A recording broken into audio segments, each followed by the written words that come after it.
Good morning students. आज हम start करेंगे इस यूनिट का लास्ट टॉपिक वर्चुअल मशीन। कल हमने ऑपरेटिंग सिस्टम्स के टाइप्स कंप्लीट किए थे और इसके अलावा हमने प्रोग्राम क्या होती है, सिस्टम प्रोग्राम्स के बारे में बात की थी। सिस्टम कॉल्स क्या होती हैं, ऑपरेटिंग सिस्टम्स के का स्ट्रक्चर कैसा होता है, जिसमें 6 लेयर्स की बात की थी, और उसकी सर्विसेज क्या होती हैं, ये हमने कल बात की थी। अब आज बात करें वर्चुअल मशीन। देखिए, वर्चुअल मशीन क्या होती है। Virtual machine is a virtual environment which function as a virtual computer system with its own CPU, memory, network interface, and storage created on a physical hardware system। तो virtual machine एक virtual environment है जो किस तरह से function कर रहा है, एक वर्चुअल कंप्यूटर सिस्टम की तरह से वर्क कर रहा है। Virtual machine are isolated from the rest of the system. बाकी का जो सिस्टम है उससे ये सेपरेट होता है। With multiple virtual machine can exist in a single piece of hardware like server. तो हमारे एक सर्वर के ऊपर बहुत सारी वर्चुअल मशीन्स एग्जिस्ट हो सकती हैं। इसका मतलब क्या है कि that means it is a simulated image of an application software and operating system which is executed on a host computer or a server. It is its own operating system and software that is facilitated the resource to the virtual computer। तो हमारे पास में अपना खुद का operating system है, खुद का software है, जो क्या फैसिलिटी प्रोवाइड करा रहा है, वर्चुअल मशीन की फैसिलिटी प्रोवाइड करा रहा है। अब हम बात करें वर्चुअल मशीन से हमें फायदा क्या होता है। तो वर्चुअल मशीन से बेसिकली जो मेन हमें बेनिफिट होता है ऑपरेटिंग सिस्टम डिजाइनर को या यूजर को, जो बेनिफिट होता है वो क्या होता है। फर्स्ट जो बेनिफिट है वो है the multiple operating system environment exist simultaneously on the same machine which is isolated from each other. हमारे पास में multiple operating system environment exist है एक साथ, और एक ही मशीन पर एग्जिस्ट है, और वो भी क्या है, एक दूसरे से आइसोलेटेड है। सेकेंड बेनिफिट क्या हो सकता है, what is the second benefit. Second benefit is the virtual machine offer an instruction set architecture which differ from the real computer, and the third benefit is the using virtual machine there is easy maintenance, application provisioning, availability, and the convenient recovery. So these are the three benefits of using the virtual machine in your computer. Virtual machine encourages the user to go beyond the limitation of hardware to achieve their goal। तो ये हमारे virtual machine को use करने के benefits थे, जो हमें user, जो ऑपरेटिंग सिस्टम डिजाइनर्स हैं या यूजर्स हैं, उनको ये बेनिफिट्स मिलते हैं, जिसकी वजह से आप अपने सिस्टम्स के अंदर वर्चुअल मशीन्स यूज कर सकते हो। इसके बाद में अब हम एक और इम्पोर्टेंट टॉपिक डिस्कस करने वाले हैं। जो टॉपिक हमारा आएगा इसमें प्रोसेस के बारे में। तो ये हमारी सेकेंड यूनिट है जिसका सबसे पहला टॉपिक है और बहुत ही इंपॉर्टेंट टॉपिक है process management. Process management topic के अंदर सबसे पहला हम बात कर रहे हैं प्रोसेस क्या होती है। प्रोसेस जो होती है, प्रोसेस के अंदर हमारा वर्ड आता है प्रोसेस। पहले हम बात करते हैं प्रोग्राम क्या होते हैं। प्रोग्राम जैसे वर्ड आपने सुना होगा, program is the set of instructions. हम प्रोग्राम को कैसे डिफाइन करते हैं, it is the set of instruction जो हम अपने कंप्यूटर्स को देते हैं। तो कंप्यूटर को जो भी इंस्ट्रक्शंस दे रहे हैं उन्हें हम ग्रुप करके जो भी दे रहे हैं उनको हम कह रहे हैं सेट ऑफ इंस्ट्रक्शंस। और ऐसे बहुत सारे प्रोग्राम्स मिलके क्या बनते हैं, सॉफ्टवेयर बनाते हैं। तो सॉफ्टवेयर क्या है, सेट ऑफ प्रोग्राम्स हैं। तो प्रोग्राम तो जो भी आपने कोड लिखा, जो भी इंस्ट्रक्शंस आपने लिखे, वो आपके set of instruction, set of code जो है, जो भी आप तैयार कर रहे हो वो आपके प्रोग्राम है। तो प्रोग्राम को हम पैसिव एंटिटी भी बोलते हैं। इसके बाद में सेकंड जो टर्म आता है वो था जब आप प्रोग्राम को एग्जीक्यूट कराते हैं। तो eight the time of execution, जब आपका प्रोग्राम रन हो रहा है, तब eight the time of execution it is called the process. तो प्रोसेस हमारी क्या हो गई, प्रोसेस हो गई एक्टिव एंटिटी जो कि एग्जीक्यूशन के टाइम पे उस प्रोग्राम को कहा जा रहा है।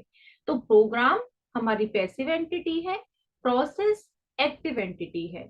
Program at the time of execution is called process.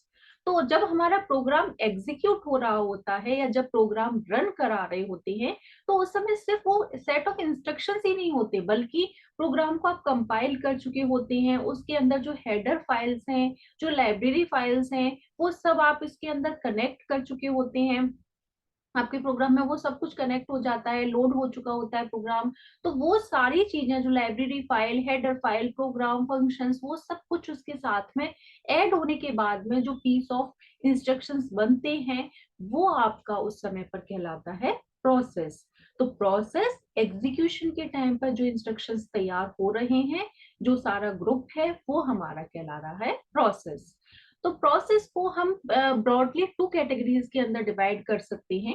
First होता है हमारी बैकग्राउंड प्रोसेसेस, सेकंड होती है हमारी फोरग्राउंड प्रोसेसेस। तो बैकग्राउंड प्रोसेसेस हमारी वो प्रोसेसेस होती हैं जो कि यूजर से इंटरेक्शन नहीं करती हैं, जो सिस्टम बैकग्राउंड में चलती रहती हैं, जैसे सिस्टम प्रोसेसेस होती हैं जो यूजर डिपेंडेंट नहीं होती हैं। दूसरी जो होती है वो होती है हमारी फोरग्राउंड प्रोसेसेस, जो यूजर डिपेंडेंट भी हो सकती हैं। यूजर डिपेंडेंट से मतलब है इसके अंदर कि यूजर के अकॉर्डिंग चेंज हो सकती हैं, यूजर इंटरेक्ट करता है, यूजर जैसे इंस्ट्रक्शन देगा उसके अकॉर्डिंग वो वर्क करेंगी। तो हम ये हमारी फोरग्राउंड प्रोसेसेस हो सकती हैं। तो इस तरह से हमारी दो तरह कैटेगरीज में हम प्रोसेसेस को डिवाइड कर सकते हैं। इसके बाद में नेक्स्ट आता है हमारा प्रोसेस की स्टेट्स।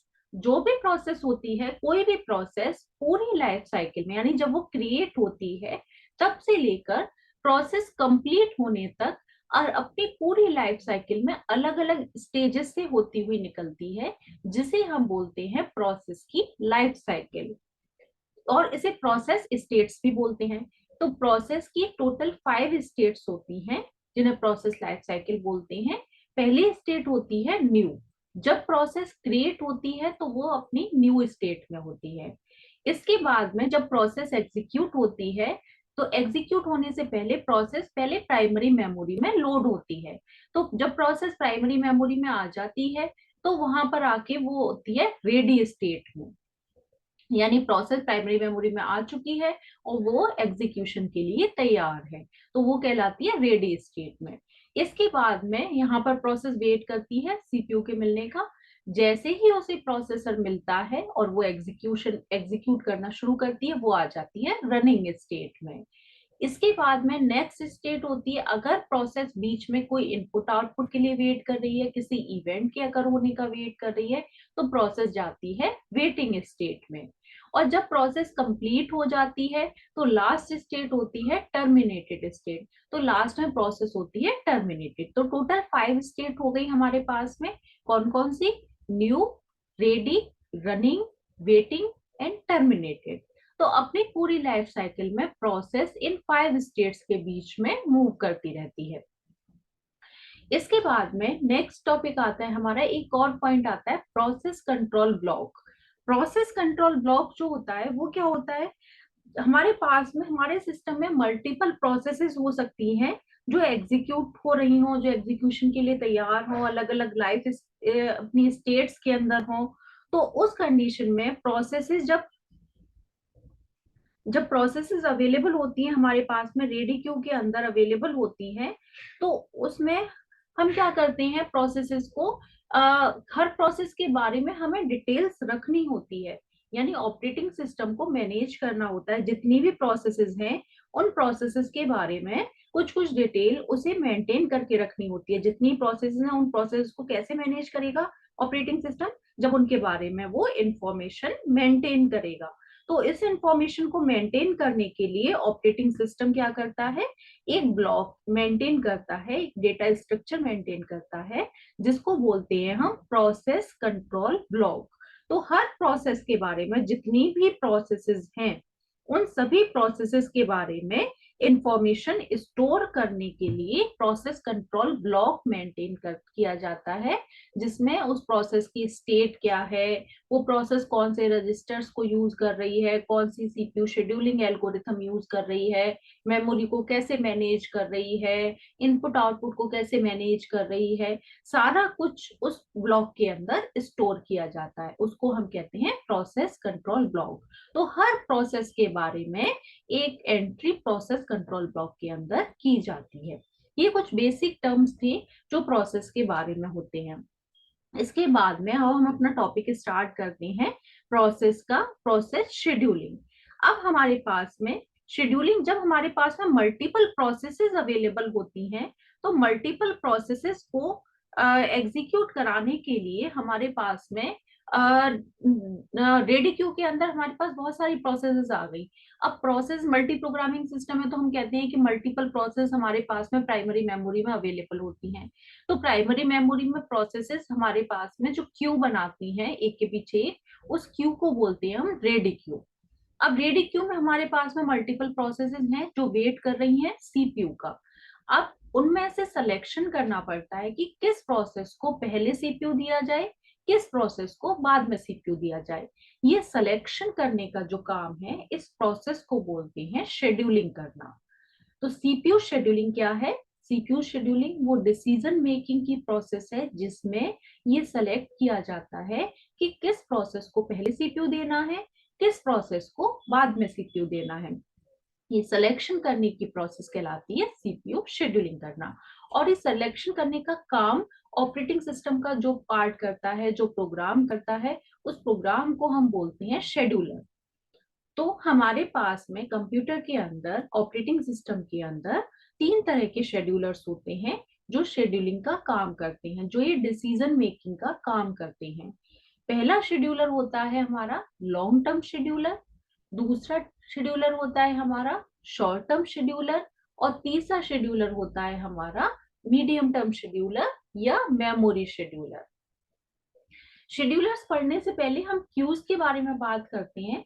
हमारी प्रोसेसेस अपने जब एग्जीक्यूट हो रही होती हैं, तो 3 बार वेटिंग की क्यूज में लगती हैं। पहली बार तो क्या होता है, जब प्रोसेस क्रिएट होती है, तो क्रिएट होने के टाइम पर प्रोसेसेस कहाँ लाती हैं, जॉब क्यू में लगती हैं।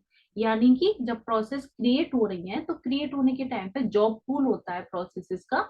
जॉब पूल मतलब जहां सारी प्रोसेसेस आ रही हैं, तो जॉब पूल के अंदर प्रोसेस सबसे पहले जॉब क्यू के अंदर लगती हैं। उसके बाद में वहां से सिलेक्शन हो के प्रोसेसेस का, वो प्रोसेस कहाँ आती है, प्राइमरी मेमोरी में लोड होती हैं। प्राइमरी मेमोरी में आने के बाद में जो क्यू बनती है उनकी, वो क्यू बनती है रेडी क्यू।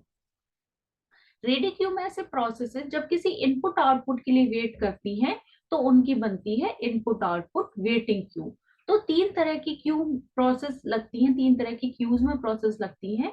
इसमें कौन कौन सी क्यूज होती हैं हमारे पास में, input output waiting queue, ready queue, job queue.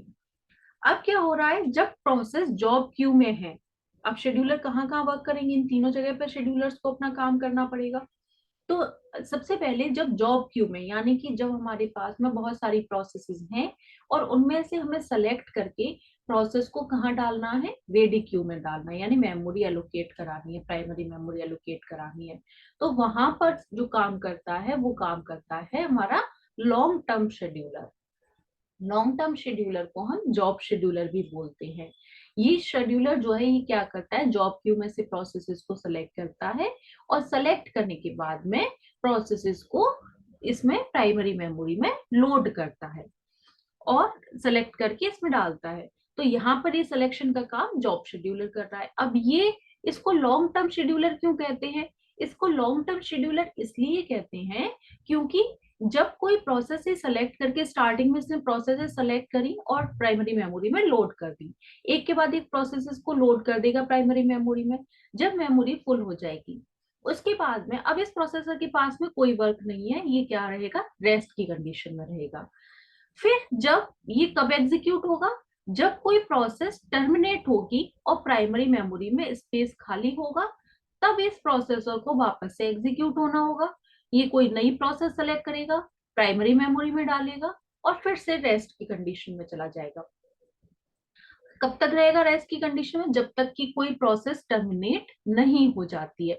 तो जब कोई प्रोसेस टर्मिनेट होगी, जब रेडी क्यू में स्पेस खाली होगा, तभी ये प्रोसेसर एग्जीक्यूट होगा। तो बहुत लॉन्ग लॉन्ग टाइम के बाद में ये एग्जीक्यूट होता है। तो इसलिए इसको कहते हैं हम लॉन्ग टर्म शेड्यूलर। अब इसके बाद में सेकंड जो आता है वो आता है हमारा short term scheduler. Short term scheduler हमारा काम करता है, जो हमारी प्राइमरी मेमोरी में प्रोसेस आ चुकी हैं, वहां से प्रोसेसेस को सेलेक्ट करके और फिर उन प्रोसेसेस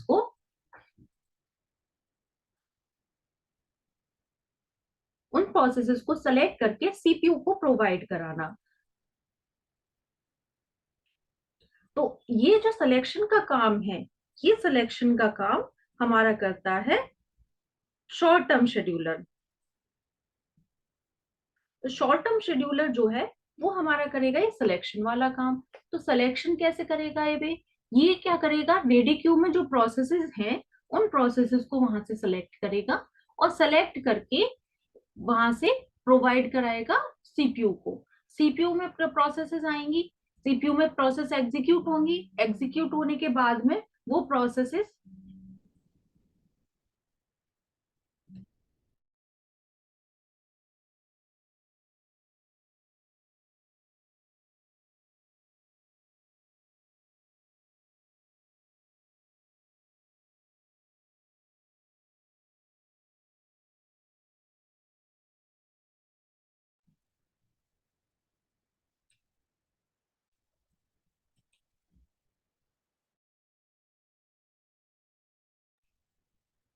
शॉर्ट टर्म शेड्यूलर क्या करेगा, वहां से प्रोसेस को सेलेक्ट करेगा और सेलेक्ट करने के बाद में रेडी क्यू में से प्रोसेस को सेलेक्ट करने के बाद में सीपीयू को प्रोवाइड कराएगा। सीपीयू एग्जीक्यूट करेगा प्रोसेस को। अगर वो प्रोसेस एग्जीक्यूट कर रहा हो, प्रोसेस वो क्या करेगा, नई प्रोसेस सेलेक्ट करेगा और सीपीयू को प्रोवाइड कराएगा। कहने का मतलब जा रहा है, बहुत शॉर्ट टाइम के लिए वो वेटिंग के सिचुएशन में जा रहा है, लगातार वेटिंग कर रहा है वो। क्योंकि जब कभी कोई प्रोसेस टर्मिनेट हो रही है तो भी उसे नई प्रोसेस सेलेक्ट करके प्रोसेसर को देनी है, और अगर वो कोई प्रोसेस इनपुट आउटपुट के लिए वेटिंग में जा रही है तो भी उसे नई प्रोसेस सेलेक्ट करके प्रोसेसर को दे, प्रोसेस सेलेक्ट कर। तो बहुत शॉर्ट टाइम के लिए ऐसा होता है कि वो वेटिंग में जाता है, रेस्ट करता है, अदरवाइज कंटिन्यू वर्किंग करता है। तो इसलिए इसके बाद में थर्ड जो आता है वो आता है हमारा medium term scheduler. Medium term scheduler को हम मेमोरी शेड्यूलर भी बोलते हैं। मेमोरी शेड्यूलर जो होता है उसका काम क्या होता है, मेमोरी में कोई प्रोसेस बहुत लंबे समय से मेमोरी में वेट कर रही है, बहुत से शेड्यूलर। दूसरा होता है शॉर्ट टर्म शेड्यूलर या मीडियम टर्म शेड्यूलर। अब हमारे एक एक हमारी प्रोसेस में डिवाइड होती है, डालती हैं इनपुट प्रोसेस सब होना चाहिए। ये जब डालता है वो दोनों तरह की प्रोसेसर है और कुछ इनपुट आउटपुट और शेड्यूल यूज कर शेड्यूल अच्छा है क्राइटेरिया हमें देखना तो जितनी मिनिमम यूफो और एल्गोरिथम सीखी जाएगी, हम अच्छी कहीशन भी किया मिनिमम ही लेते हैं थ्रू प्रोसेस थ्रूपुट लिमिट के अंदर कि उस सिस्टम का टर्न अराउंड टाइम होने के बाद कितना टर्न टाइम भी आ जाए, वेटिंग टाइम अराउंड टाइम आएगा, वेटिंग टाइम जो उसके अंदर काला प्रोसेस तो उसके बाद इवेंट से ऐसे भी कैलसिंग का टाइम निकलेगा। इसके बाद में टाइम क्या होता है, सबमिट हुई पहला रेस्पॉन्स उसका है हमारे पास थ्रूपुट टाइम। हमारे सिस्टम में थ्रू हमारा टर्न कम टाइम लगना होना चाहिए, करना चाहिए कम हो, और रेस्पॉन्स टाइम मिनिमम हो। जिनके एल्गोरिथम है, कौन सी एल्गोरिथम है वो हमारे यहाँ एल्गोरिथम सीपीयू सीपीयू का सीपीयू इस तरह की है कि कौन सा सीपीयू के साथ जब वो एल्गोरिथम दिया गया है प्रीएम्प्टिव होता है। सीपीयू प्रोसेस को सीपीयू नहीं मिलेगी, नहीं या प्रोसेस प्रीएम जिनकी एक बार तो वापस लिया सीपीयू प्रोसेस को सस्पेंड की प्रोसेस है। तो हम जितने भी शेड्यूलिंग एल्गोरिथम्स हैं उन सभी शेड्यूलिंग एल्गोरिथम्स हैं उनके अंदर हमारी आती शॉर्टेस्ट प्रायोरिटी शेड्यूल। इसकी नॉन प्रीएम्प्टिव प्रीएम्प्टिव आएगी, ट्रिपल क्यू आएगी, प्रीएम्प्टिव करके हम करेंगे।